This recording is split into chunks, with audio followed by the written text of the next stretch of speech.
네, 교회 여러분 안녕하십니까? 오늘 3월 31일 수요일 고난주간 셋째 날입니다. 우리 함께 나눈 성경 말씀은 마태복음 26장 26절에서부터 46절까지 말씀 되겠습니다. 제가 봉독해 드리겠습니다. 그들이 먹을 때에 예수께서 떡을 가지사 축복하시고 떼어 제자들에게 주시며 이르시되 받아 먹으라 이것은 내 몸이니라 하시고 또 잔을 가지사 감사기도 하시고 그들에게 주시며 이르시되 너희가 이것을 다 마시라. 이것은 죄사함을 얻게 하려고 많은 사람을 위하여 흘리는 바 나의 피 곧 언약의 피니라. 그러나 너희에게 이르노니 내가 포도나무에서 난 것을 이제부터 내 아버지의 나라에서 새 것으로 너희와 함께 마시는 날까지 마시지 아니하리라 하시니라. 이에 그들이 찬미하고 감람산으로 나아가니라. 그때 예수께서 제자들에게 이르시되 오늘 밤 너희가 다 나를 버리리라. 기록된 바 내가 목자를 치리니 양의 떼가 흩어지리라 하였느니라. 그러나 내가 살아난 후에 너희보다 먼저 갈릴리로 가리라. 베드로가 대답하여 이르되 모두 주를 버릴지라도 나는 결코 버리지 않겠나이다.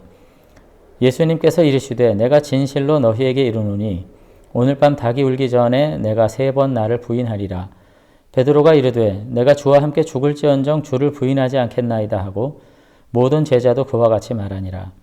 이에 예수께서 제자들과 함께 겟세마네라 하는 곳에 이르러 제자들에게 이르시되 내가 저기 가서 기도할 동안에 너희는 여기 앉아 있으라 하시고 베드로와 세베대의 두 아들을 데리고 가실새 고민하고 슬퍼하사 이에 말씀하시되 내 마음이 매우 고민하여 죽게 되었으니 너희는 여기 머물러 나와 함께 깨어 있으라 하시고 조금 나아가사 얼굴을 땅에 대시고 엎드려 기도하여 이르시되 내 아버지여 만일 할만하시거든 이 잔을 내게서 지나가게 하옵소서.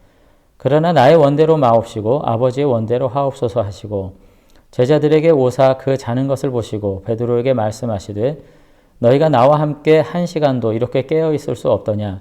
시험에 들지 않게 깨어 기도하라.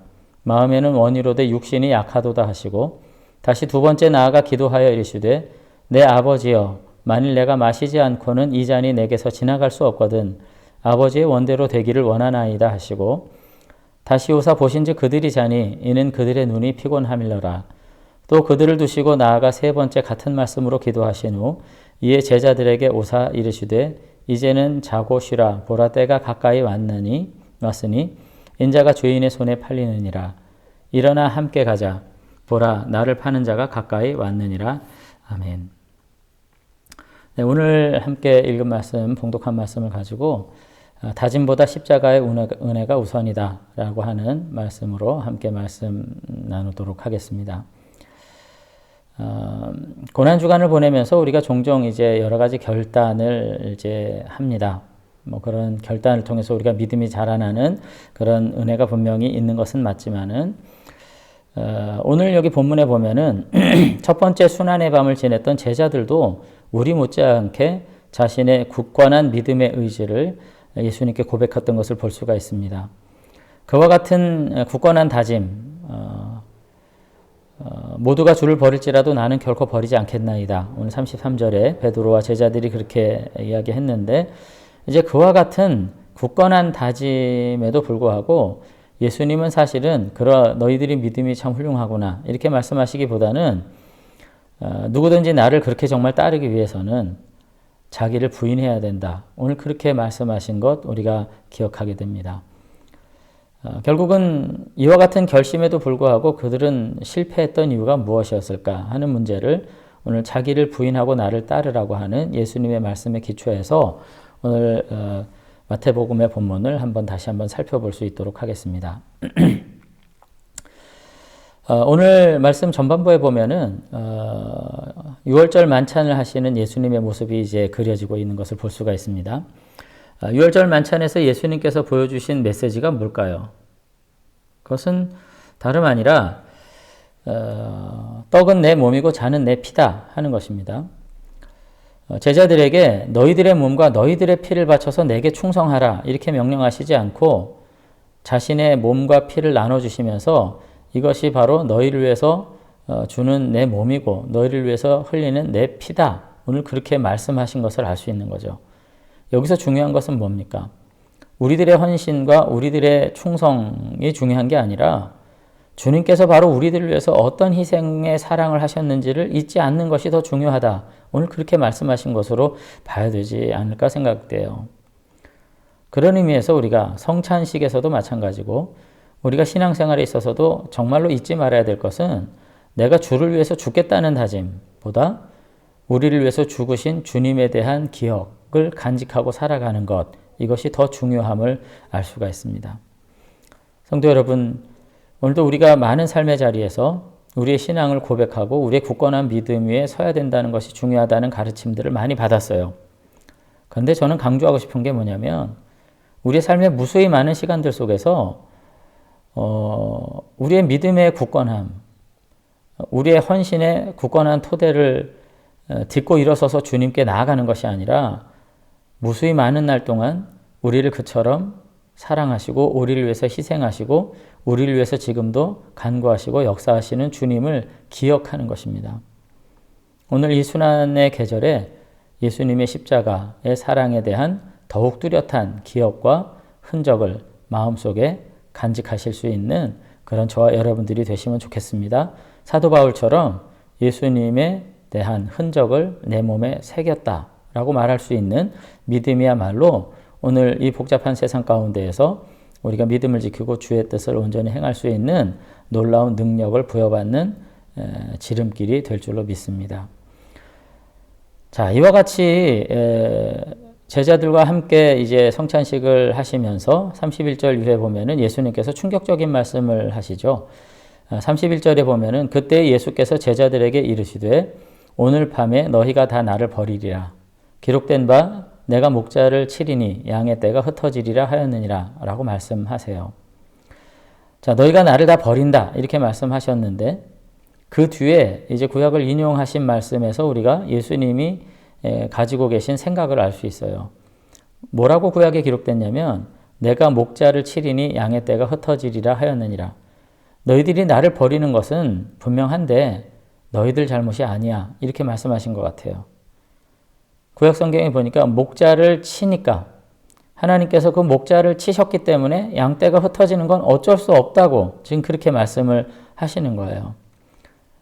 목자를 칠 때 양떼가 흩어지는 것은 어떻게 보면 당연한 일 아니겠어요, 그죠? 그렇기 때문에 주님께서도 지금 책망하시려는 의도로 이 말씀을 하신 것은 아니에요. 그럼에도 불구하고 베드로와 제자들의 결심은 매우 확고합니다. 차라리 주와 함께 죽겠습니다. 죽는 데까지 나가겠습니다. 오늘 그렇게 이야기를 하고 있는 거죠. 여기서도 우리가 알 수 있는 것은 뭐냐면 주님의 이 자애로운 경고, 그죠?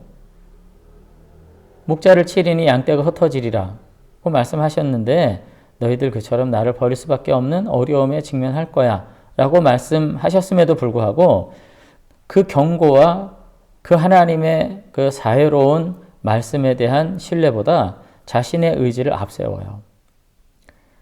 결국은 자신의 의지와 자신의 신앙의 토대조차도 연약하다는 것을 인정하지 않는다면 자기 부인이죠. 결국은 우리는 다 실족하게 될 것입니다. 우리의 참된 신앙 고백은 우리의 의지를 따라 되는 것이 아니라 하나님의 은혜의 기초에서 가능한 것이기 때문에 그래요. 자, 이와 같은 신앙의 모델을 예수님께서는 겟세마네 기도에서 보여주고 계신 것을 볼 수가 있습니다. 베드로는 나는 주를 위해서 죽는 데까지 나가겠습니다. 모든 사람이 다 주님을 부인해도 나는 주님을 부인하지 않겠습니다. 이와 같이 이야기했는가 하면 예수님은 지금 뭐라고 말씀하시냐면 겟세마네에 가셔가지고 37절에 보니까 베드로와 세베대의 두 아들 야고보와 요한을 데리고 올라가셔서 고민하고 슬퍼하셨다 그래요. 여러분 베드로의 고백과 너무나도 다르잖아요. 목자를 치리니 양떼가 흩어지리라. 이것은 지금 이 고난은 제자들에게만 있는 것이 아니라 예수님에게도 직면된 고난이에요. 근데 예수님은 내가 죽는 데까지 충성하겠습니다. 그렇게 사실 말씀하시지 않은 거예요. 여기 보면. 고민하고 슬퍼하셨어요. 그리고 38절 이어지는 말씀 보니까 이어 말씀하시되 내 마음이 매우 고민하여 죽게 되었으니 너희들 나와 함께 머물러서 깨어있으라 하시면서 뭐라고 기도하셨냐면은 아버지여 만일 할만하시거든 이 잔을 내게서 지나가게 하옵소서 이렇게 기도하셨다는 거예요. 예수님은 고난 앞에서 고뇌하셨어요. 심히 고민하셨고 심히 슬퍼하셨고 괴로우셨어요.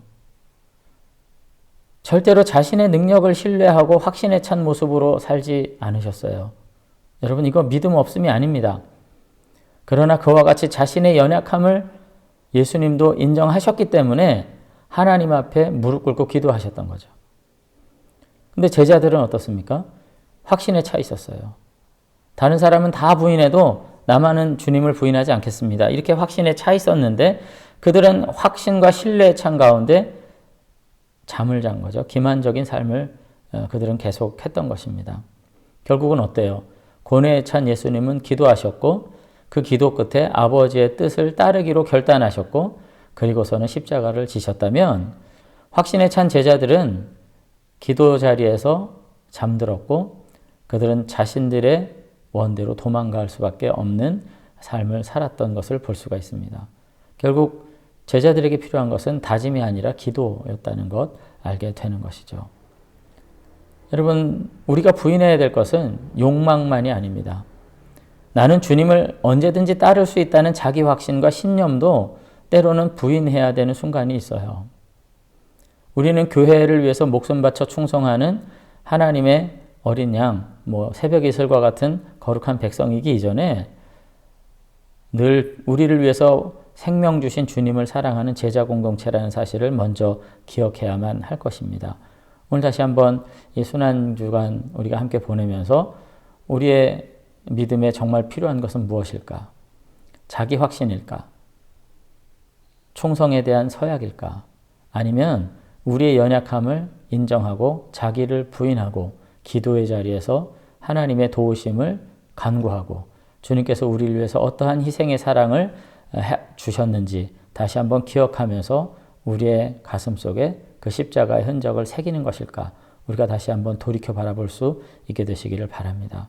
오늘 시간 정말로 지나친 자기 확신보다 중요한 것은 십자가의 은혜를 기억하는 것이라는 점을 다시 한번 기억하면서 오늘 하루 다시 한번 예수님께서 우리를 위해서 희생의 사랑으로 모든 것을 다 주셨다는 것 기억하면서 그 은혜 앞에서 우리가 감동하는 삶 온전히 회복할 수 있었으면 좋겠습니다. 한번 기도하겠습니다.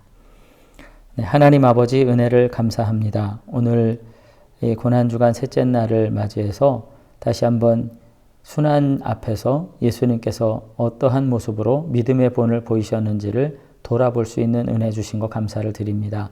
하나님, 우리가 믿음이 있다고 하면서 베드로와 같은 제자들과 같은 실수를 반복하지 않게 되기를 원합니다. 지나친 자기 확신에 빠져 있거나 나의 헌신에 대한 그 감동이 나 자신을 이끌어가는 어리석은 삶 살지 않도록 하나님께서 우리 안에 겸손함과 참 믿음을 허락해 주시옵소서. 우리가 정말로 부인해야 될 것은 우리의 욕망뿐 아니라 지나친 자기 확신까지도 부인해야 되는 연약한 존재인 것을 다시 한번 기억합니다. 오히려 우리 연약한 우리들을 위해서 십자가 아래서 피 흘려주시고 그 순환의 사랑으로 우리를 품어주신 예수님을 더욱 깊이 느끼고 기억하고 추억하는 가운데 그 주님으로 인해서 다시 한번 우리의 삶의 방향들을 새롭게 설정하고 그 주님의 능력에 의지해서 고난 앞에서 묵묵히 제자의 길을 걸어갈 수 있는 참된 그리스도의 백성들이 되도록 축복해 주시옵소서. 오늘 하루 다시 한번 말씀 안에서 아버지 하나님의 거룩한 지혜를 깨닫고 순종함으로 다시 한번 한 발짝 더 주님 앞에 가까이 나가는 복된 믿음의 자녀들이 다 될 수 있도록 축복해 주시옵소서. 감사드리며 예수님 이름으로 기도드리옵나이다. 아멘. 네, 오늘 하루도 다시 한번 믿음 안에서 우리의 삶들을 복되게 회복해 나가실 수 있는 저와 여러분들이 되시면 좋겠습니다. 감사합니다.